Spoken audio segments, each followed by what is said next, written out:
So now we're going to be talking about shoulder abductors. And shoulder abduction can be accomplished in the frontal plane and the scapular plane. So the frontal plane, you're going to come out just like that, and the scapular plane about 35 degrees like that. There's two muscles in particular that are considered abductors of the humerus, and the first one is the supraspinatus. So the supraspinatus originates in the supraspinous fossa, the scapula, and it inserts on the greater tubercle of the humerus.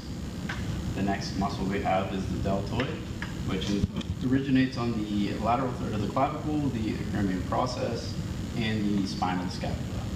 And that inserts on the deltoid tuberosity. So when you have a line of pull here, you're going to have deltoid and supraspinatus working together to abduct the humerus.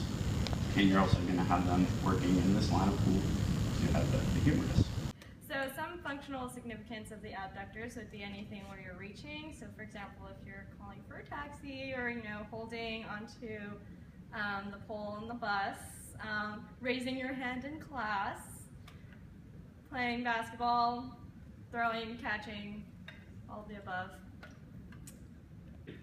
Okay, so now we're going to do shoulder abduction in the scapular plane, focusing on the deltoid and the supraspinatus. So I'm going to have Clay lay prone on the table, and we'll scoot you near the edge. So with your thumb up, I want you to do a prone lift, just like that, in the scapular plane, bring it back down. And we're just using gravity as our form of resistance. And this is one of what could be considered an easier exercise. The second exercise we're going to do, Clay, will have you stand up and use this resistance band. So if you could just take that band right there. And in the scapular plane, we're going to have you, again, abduct with your thumb up. There you go. A little bit more at an angle there. Okay, and we're using the resistance of the band. You can change the angle of the band, or you could change the actual color of the resistance band to get more external force applied to the deltoid and the supraspinatus. The last exercise we're going to do uses a weight. You can use any size dumbbell. We're going to start light, 8 pounds, because Clay's really strong. And we're just going to do the same kind of motion. We're going to go out to the side in the scapular plane and bring it down.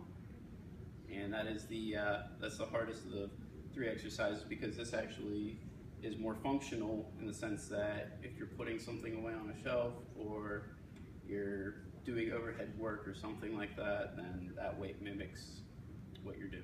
So that's all.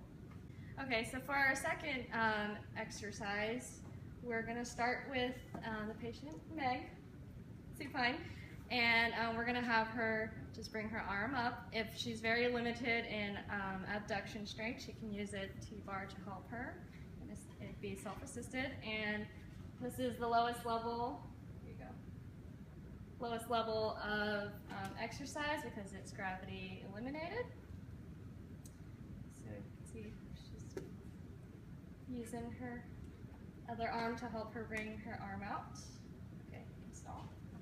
And get on up. Our moderate level would be against a wall. You would have them bring their fingers up the wall. And this is a moderate level because it's a little bit assisted, but it's still using their own contraction and in the line of gravity. So go ahead and do that. And you want to make sure that they're not compensating and leaning over to the other side. Cool. Our highest level would be with a weight, and right here we have an 8-pound, but it can be varied based on the patient and what they can handle, so you just have them bring it on out to the side. Go ahead and do that.